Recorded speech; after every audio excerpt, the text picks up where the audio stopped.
Welcome to this edition of the 700 Club. Look, we have an exclusive interview with Secretary of Defense James Mattis, Mad Dog Mattis.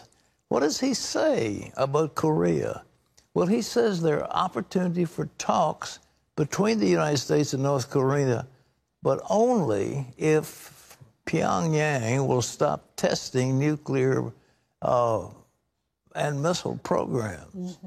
CBN National Security Correspondent Eric Rosales spoke with the Secretary of Defense on a trip to the Missile Defense Center known as NORAD. Behind me is Cheyenne Mountain here in Colorado Springs, home to several government agencies, including the North American Aerospace Defense Command, also known as NORAD, and the U.S. Northern Command. We collectively act as sort of the brainstem to our national missile warning, missile defense network. So if you would consider satellites, ground-based sensors as sort of nerve endings that first sense things going around the world, all that data from all those sensors are fed in here to Cheyenne Mountain. A protective brainstem under tons of solid granite, responsible for homeland defense, including tracking and potentially intercepting North Korean missiles. Sensors and tracking information comes in there for the Canadian and American officers to synthesize and stay alert to any threat to Canadian or American airspace. Within minutes of a launch, the information is then sent up a chain of command to the Secretary of Defense and eventually to President Trump. Our CBN News cameras were not allowed inside Cheyenne Mountain Air Force Station, but behind two giant solid steel doors sits a maze of three-story buildings. It's a base which can stand up to any nuclear missile, even an electromagnetic attack, which North Korea has threatened to do. But is diplomacy still an option for North Korea? If they stopped their shooting missiles, stopped developing nukes, stopped building more nukes, we could talk. Mattis told CBN News if North Korea agreed, he would set the conditions to bring the rogue country to the table. We are being led right now diplomatically. Everything we do is designed, the sanctions, the United Nations Security Council, unanimous resolutions, more economic sanctions, diplomatic persona non grata from a number of nations around the world. It's all designed to bring diplomatic and economic pressure on North Korea to change its course. Mattis says in the meantime he will remain focused on defense and protecting our country. I believe that we have to have good, strong defenses with our allies in order to buy time for the diplomats to resolve the situation. North Korea carried out its last test almost 2 months ago, but Pentagon officials say that they have seen no signs of development stopping. Mattis's only comment? We're watching it closely. By the way, I asked Secretary Mattis about his faith in God and how it shapes his decision-making. He told me he wants to keep that private. Eric Rosales, CBN News, Colorado Springs. Thanks, Eric. Well, in a few minutes, we're going to show you how Christians risk their lives to distribute Bibles in North Korea. But first, here at home, the Senate is still working out the key points of the tax plan to strengthen the economy. John Jessup has that.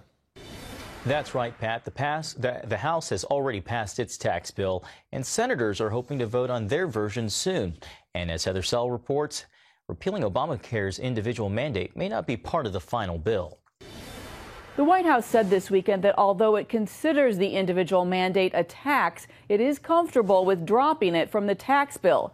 That's a position that a moderate Republican, Susan Collins of Maine, is pushing for.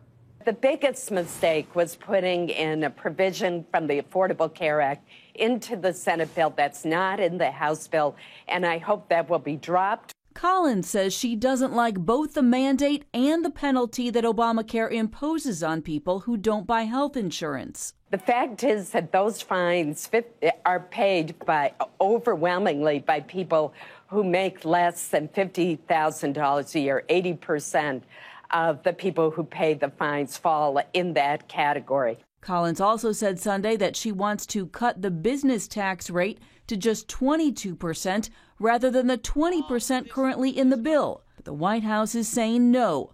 The Trump administration wants to keep it at 20%.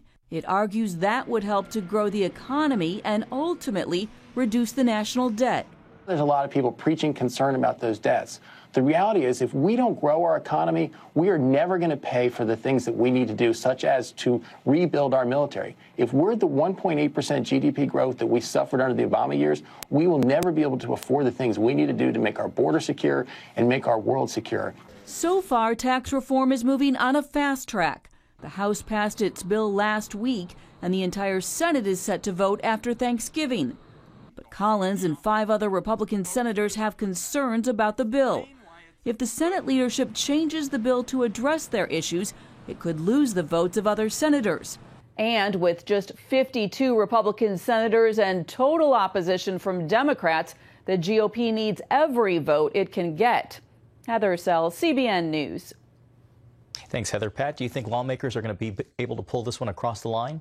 Listen, they've got to. They've really got to. I mean, you cannot have Susan Collins and 1 or 2 other holdouts, say, well, I want to change the thing from 20% to 22%. That's nonsense.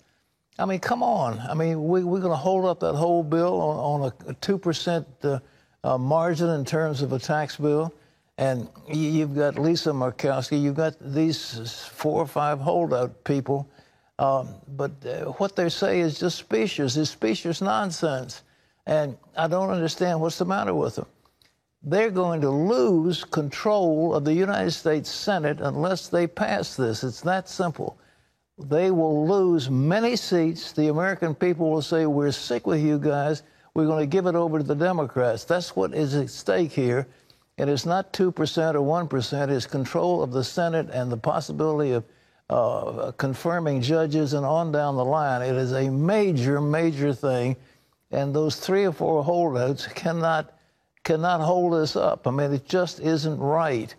And the amazing thing is the Democrats, not one Democrat wants to vote in favor of cutting the taxes of the American people. And they're in opposition to everything. We're going to keep the Republicans from passing anything. And this is ridiculous. The tax cuts are needed to grow the economy, to strengthen our businesses, to provide jobs and do all the other good things that they want to do with this. I mean, it's amazing. But the Democrats say not one Democrat wants to vote in favor of it. I mean, they will go before the American people saying, we are the party of no. We're against everything. I mean, who wants to vote for that? Well, in Canada, some strange things are happening. Restrictions on the rights of educators to educate according to their conscience. John has that.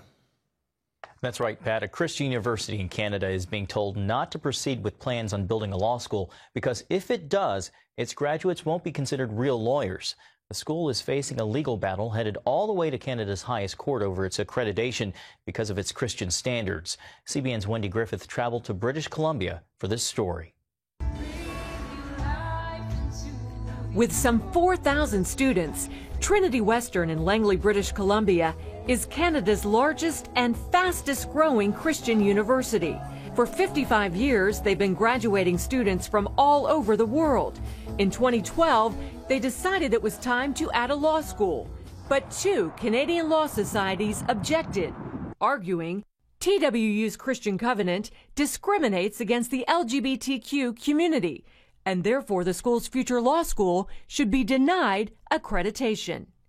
University President Bob Kuhn says those claims are false. The reality is that gay students and lesbian students have been coming to Trinity and or suggesting that we're precluding people from having this experience who self-identify as same-sex attracted or gay or lesbian is just not accurate. Basically, the fight comes down to this: a community covenant that students are required to sign that says they're committed to the work and person of Jesus Christ and that marriage is between one man and one woman.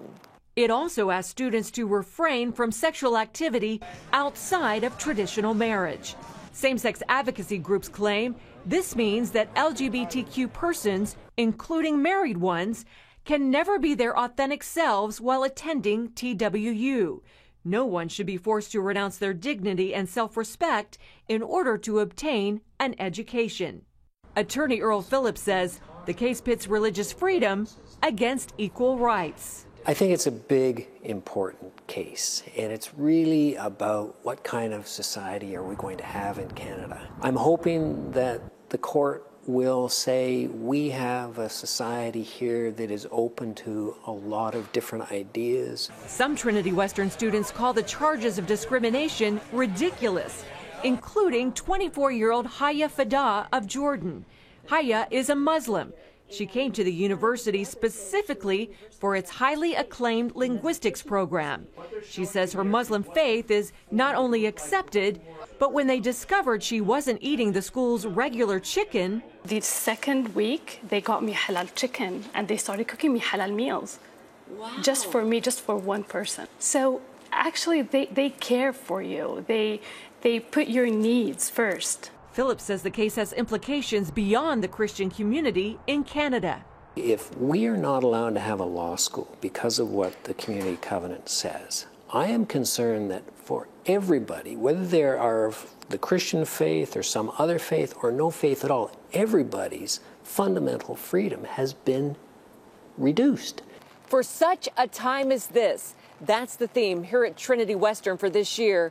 And many say that's not a coincidence, as the future of the university's law school and its students is now in the hands of the Canadian Supreme Court. Wendy Griffith, CBN News, Langley, British Columbia. Thanks, Wendy. And Trinity Western's law school was originally set to open in 2016, but Pat, that date has since been pushed back to the fall of next year.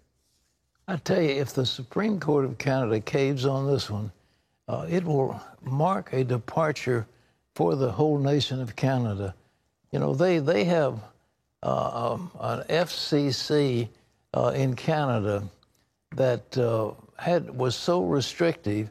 If anybody allowed a broadcast, I mean, any broadcaster allowed a broadcast which criticized homosexuals, criticized them, said anything about them that wasn't biblical or whatever, that organization could lose its license to broadcast.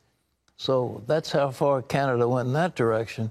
Now, if they say a school can't be licensed to have a law school unless they abide by the LGBT standard of marriage, that is a sharp departure from where that country needs to go. And it'll be the end, in my opinion, of Canada. The Supreme Court of the United States has brought us a long way in that direction here in the United States. And Canada could go one step further. And if they do, as I say, it could be the end of that nation. It's just a question of how soon. John? The world could experience a sharp increase in the number of major earthquakes next year. Scientists from the University of Colorado and the University of Montana found the number of severe quakes rises when the Earth's rotation slows by just a millisecond a day. The London Guardian reports they believe these minor changes in the speed of the Earth's rotation could be tied to the release of large amounts of underground energy. One of the scientists says we could see 20 earthquakes a year starting next year. Pat, that certainly would be a sharp increase. Can you imagine the Earth is going to slow down a millisecond, and because of that, the magma in the Earth will get disturbed, the electrical currents will get disturbed, and suddenly a flurry of earthquakes? Well, that's what the scientists are telling us. I don't have no way of knowing, but it's a shocking conclusion that we're that dependent on the rotation of this planet we're on. Even a millisecond could start tearing us apart.